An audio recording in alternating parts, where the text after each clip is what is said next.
Assalamualaikum warahmatullahi wabarakatuh. Perkenalkan, saya Windy Kairani Lestari Caniago, NPM 2008-26445. Di sini saya akan menjelaskan main map saya, blok MOI yang berjudul Imun System. Nah, di mana pertama kali saya akan membahas tentang kekebalan bawaan, atau yang kita ketahui adalah innate immunity. Nah, di mana kekebalan bawaan ini merupakan respon imun non-spesifik yang kita miliki sejak lahir. Ini adalah garis pertahanan pertama tubuh terhadap infeksi dan bertindak dengan cepat untuk menghentikan penyebaran patogen. Kemudian ada garis pertahanan pertama, yang dimana garis pertahanan pertama melibatkan penghalang fisik dan kimia yang mencegah patogen masuk ke dalam tubuh. Misal nih, ada kulit ataupun yang kita ketahui skin. Nah, kulit adalah penghalang fisik terluar yang mencegah patogen masuk. Nah, struktur yang rapat dan lapisan keratin di permukaan kulit menjadikannya penghalang yang sangat efektif. Selain itu, kulit juga menghasilkan sebum yang bersifat asam sehingga menghambat pertumbuhan mikroorganisme. Nah, yang kedua ada silia. Nah, silia adalah struktur seperti rambut halus yang melapisi saluran pernapasan. Mereka ini juga bergerak secara terkoordinasi untuk menghalau lendir yang mengandung debu, mikroba, dan partikel asing keluar dari tubuh melalui batu ataupun bersin. Kemudian ada cairan lambung, yang dimana cairan lambung itu dia mengandung asam klorida ataupun HCl yang sangat asam, yang mampu membunuh sebagian besar mikroorganisme yang masuk melalui makanan ataupun minuman. Kemudian ada protein antimikroba. Nah, di mana beberapa protein seperti lisozim, laktoferin, dan peroksidase diproduksi oleh tubuh dan terdapat di cairan seperti air mata, air liur, dan mukus. Jadi, lisozim ini misalnya dia dapat menghasilkan dinding sel bakteri. Sedangkan laktoferin dia mengikat zat besi yang dibutuhkan oleh bakteri untuk tumbuh, dan peroksidase ini dia menghasilkan reaksi oksidatif yang merusak mikroba. Kemudian ada garis pertahanan yang kedua. Nah, di mana jika patogen berhasil melewati garis pertahanan yang pertama, tubuh juga menggunakan mekanisme pertahanan internal sebagai bagian dari respon imun bawaan. Yang pertama itu ada reaksi inflamasi, yang ketika jaringan tubuh mengalami kerusakan atau infeksi, dia respon inflamasinya ini sangat aktif. Ini ditandai dengan peningkatan aliran darah ke area yang terkena, menyebabkan gejala seperti kemerahan, panas, pembekakan, dan rasa sakit.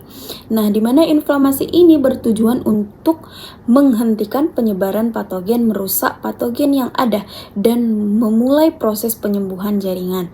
Kemudian ada fagosit. Nah, fagosit itu adalah sel darah putih seperti neutropil dan monosit yang memakan dan mencerna patogen serta puing-puing seluruhnya. Kemudian setelah dicerna, patogen ini dihancurkan oleh enzim dalam lisosom fagosit. Kemudian ada protein komplement. Nah, di mana protein komplement ini beredar dalam darah dan membantu menghancurkan patogen dengan menandai mereka untuk fagositosis.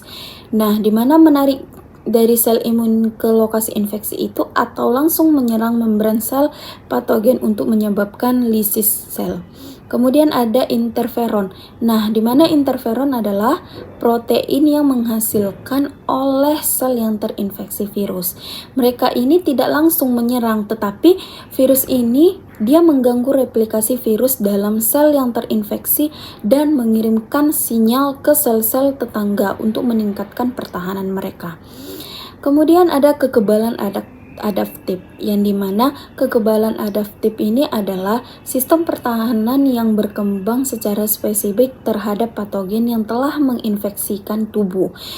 Ini memerlukan waktu lebih lama untuk merespon dibandingkan kekebalan bawaan tadi, tetapi memberikan perlindungan yang lebih kuat dan memori imunologis yang bisa mencegah infeksi berulang oleh patogen yang sama. Kemudian ada garis pertahanan yang ketiga. Nah, garis pertahanan yang ketiga ini melibatkan respon spesifik terhadap patogen yang dikenali sebagai ancaman melalui antigen spesifik yang ada pada permukaan patogen. Misal nih, ada imunitas seluler. Nah, imunitas ini melibatkan sel T atau dia sitotoksik yang mampu mengenali dan menghancurkan sel tubuh yang terinfeksi patogen atau sel kanker. Nah, sel T ini atau sitotoksik ini dia akan bekerja dengan mengenali antigen spesifik yang dipresentasikan oleh sel yang terinfeksi. Nah, kemudian dia akan melepaskan zat-zat yang merusak dan akhirnya dia membunuh sel tersebut. Kemudian yang kedua ada imunitas humoral. Nah, imunitas ini dia akan melibatkan produksi antibodi oleh sel B yang telah diaktifkan. Nah, di mana antibodi adalah protein yang secara spesifik mengenali dan mengikat antigen pada permukaan patogen, menandainya untuk dihancurkan oleh fagosit atau mengganggu fungsi patogen secara langsung. Kemudian ada antigen spesifik nih. Antigen spesifik itu dia pada imunitas adaptif itu dia tubuh merespon antigen spesifik dari patogen. Nah, setelah tubuh mengenali antigen ini, dia respon imun yang lebih kuat dan lebih spesifik diaktifkan. Ini juga memungkinkan tubuh untuk mengembangkan memori imunologis yang dapat melindungi dari infeksi berulang oleh patogen yang sama di masa depan. Nah, kesimpulannya dari kekebalan bawaan dan kekebalan adaptif ini, dia memberikan perlindungan cepat dan tidak spesifik melalui penghalang fisik, kimia, dan respon inflamasi. Itu sebagai kekebalan bawaan. Sedangkan kekebalan adaptif dia itu bekerja secara lebih lambat namun spesifik. Nah, melibatkan pengenalan antispesifik pada patogen dan memberikan perlindungan jangka panjang dengan memori imunologis.